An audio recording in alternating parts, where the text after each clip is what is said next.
Bonjour tout le monde. Travaux pratiques administratifs pour cadres et secrétaires. Bienvenue à ces séances qui essayent de donner quelques trucs, quelques astuces concernant les bouleversements et les bouleversements des pratiques au sein de l'administration, que ce soit publique ou privée, suite à cette pandémie de Covid-19 et suite à ces grands changements engendrés par la dématérialisation. Donc, l'intitulé de cette séance, c'est Documents électroniques, dématérialisation, signature électronique et archivage électronique. C'est une introduction à ces séances de cours de travaux pratiques administratifs pour cadres et pour secrétaires. Maintenant,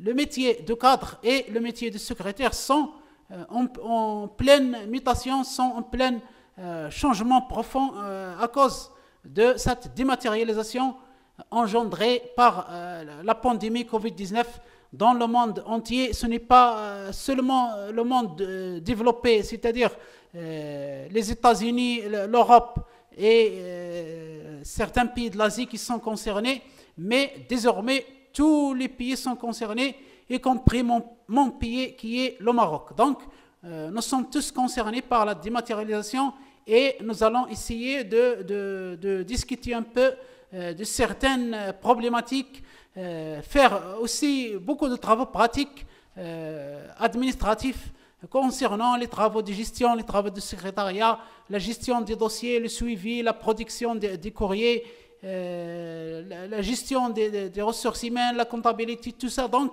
on va faire un peu quelques idées, quelques astuces, quelques pratiques, parce que moi-même, j'étais cadre et j'étais chef de service responsable. Alors, j'ai pratiqué pendant de longues années, un quart de siècle, tout ce qui est tâches administratives.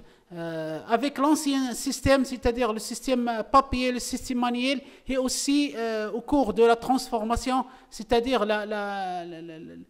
les projets de dématérialisation, de scannerisation, de saisie de données, de constitution de bases de données de l'administration. Donc j'ai travaillé pendant cette période et aussi durant la période après ces travaux, ces projets de dématérialisation, c'est-à-dire le travail réel avec la dématérialisation. Voilà donc un peu une introduction à cette série de séances de travaux pratiques administratifs pour cadres et secrétaires. Les travaux administratifs se dématérialisent. Covid-19 oblige.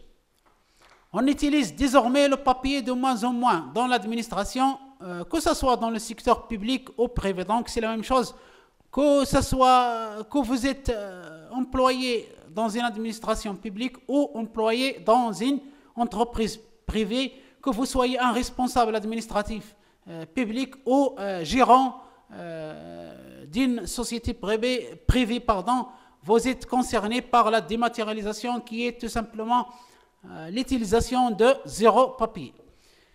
Cette dématérialisation donc a accéléré la production, la communication et la conservation de documents électroniques. Donc, chers cadres, chers secrétaires, vous êtes maintenant confrontés à un nouveau type, à un nouveau format de documents. Il y a plus de documents papier, faciles à signer, faciles à poser des cachets, faciles à enregistrer, faciles aussi à produire, faciles à manipuler, à classer, à conserver, etc., etc. Vous êtes désormais confrontés à une nouvelle génération de documents qui sont bien sûr des documents qui ont la même valeur juridique. Comme les documents papier, c'est la même valeur juridique. Ils sont acceptés par les tribunaux, ils sont acceptés par les autres partenaires, par exemple les usagers de l'administration. Dès que je demande par exemple un modèle G7, c'est-à-dire un certificat de registre de commerce, je le demande en ligne au tribunal de commerce. Le tribunal de commerce me l'envoie signé électroniquement par format PDF à mon email. Je récupère le document, j'accepte le document, c'est désormais un document juridique qui est signé. C'est la même chose que si je suis allé me présenter au tribunal de commerce payer 20 dirhams et récupérer le document papier avec le grand cachet, le fameux cachet rouge, rang du juge ou bien de délégué judiciaire qui signe ce document de certificat de registre de commerce. Donc voilà, la dématérialisation arrive et il faut vraiment se préparer et aussi aller avec le courant. Si vous n'allez pas avec ce courant engendré par les documents électroniques, vous allez être perdu, vous allez être rejeté par le courant et même par vos collègues et vos supérieurs hiérarchiques et aussi par votre employeur qui est l'administration, soit publique, soit privée. Vous allez être rejeté parce que vous n'avez pas suivi le développement et le changement et le progrès de l'humanité qui est normal. L'humanité progresse de mieux en mieux vers l'avant. Donc il faut vraiment, je vous conseille d'aller dans ce sens, c'est-à-dire le sens de la dématérialisation qui est égal à zéro papier. Je sais que c'est un mythe maintenant, mais après une dizaine d'années, ça sera une réalité d'aller dans une administration où il n'y a aucun papier, il y a seulement des bases de données électroniques, de l'archivage électronique, et donc voilà. Donc ces documents électroniques dont on parle doivent satisfaire deux exigences légales pour avoir la même valeur juridique que celle des fameux documents papier que vous traitez maintenant. Ces deux exigences sont: primo, identification de l'origine de documents électroniques, c'est-à-dire les auteurs qui a produit ce document électronique qu'il a signé. Donc voilà, qui est responsable de ce document électronique. Deuxième exigence, la préservation de l'intégrité des documents électroniques, c'est-à-dire ce document électronique est-il l'original, c'est-à-dire l'original signé par son auteur, produit par son auteur, c'est-à-dire un original non modifié, non manipulé par d'autres ou par son auteur lui-même. La première exigence, c'est-à-dire l'identification de l'origine des documents électroniques, c'est-à-dire les auteurs, a donné naissance à ce qu'on appelle la signature électronique avec certificat d'une tierce personne notamment, ou bien d'une tierce partie notamment. La deuxième exigence légale, c'est la préservation de l'intégrité des documents électroniques, c'est-à-dire les originaux non modifiés, non manipulés, ce qui a donné naissance à l'archivage électronique.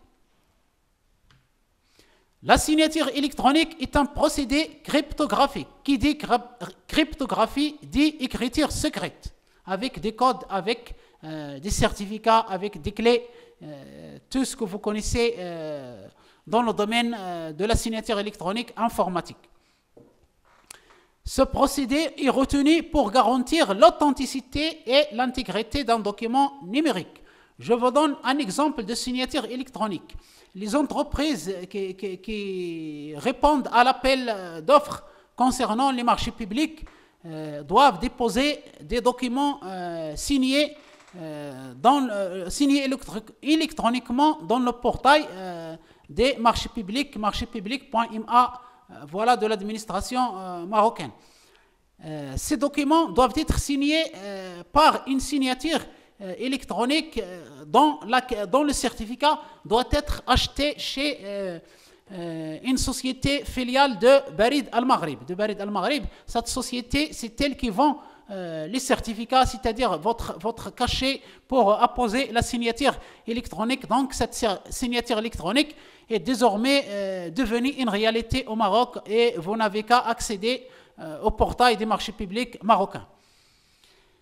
Deuxième concept ou bien deuxième nouveauté, c'est l'archivage électronique, ce qu'on appelle l'archivage électronique, c'est-à-dire la conservation de documents électroniques. Ce n'est pas papier, ce n'est pas l'archivage traditionnel physique, c'est l'archivage électronique et c'est la conservation de documents électroniques à long terme, tout en garantissant deux choses.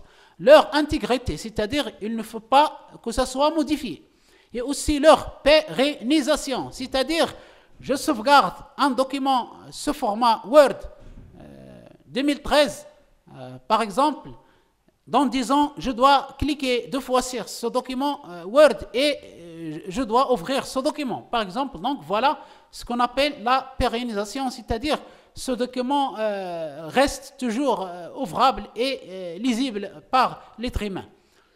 L'archivage électronique est différent de la GED, c'est-à-dire la gestion électronique de documents.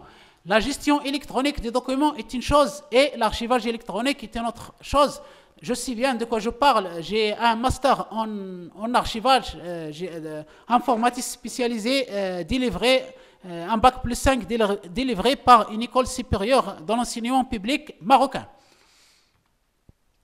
Merci infiniment de votre attention. Donc voilà quelques notions de cette dématérialisation, de ce qu'a engendré le Covid-19. J'espère que cette pandémie disparaisse le plus tôt possible chez nous, c'est-à-dire, ce n'est pas au Maroc tout seul, mais chez nous, dans la planète Terre. Et je souhaite à cette planète Terre un prompt rétablissement de cette pandémie de Covid-19. À bientôt.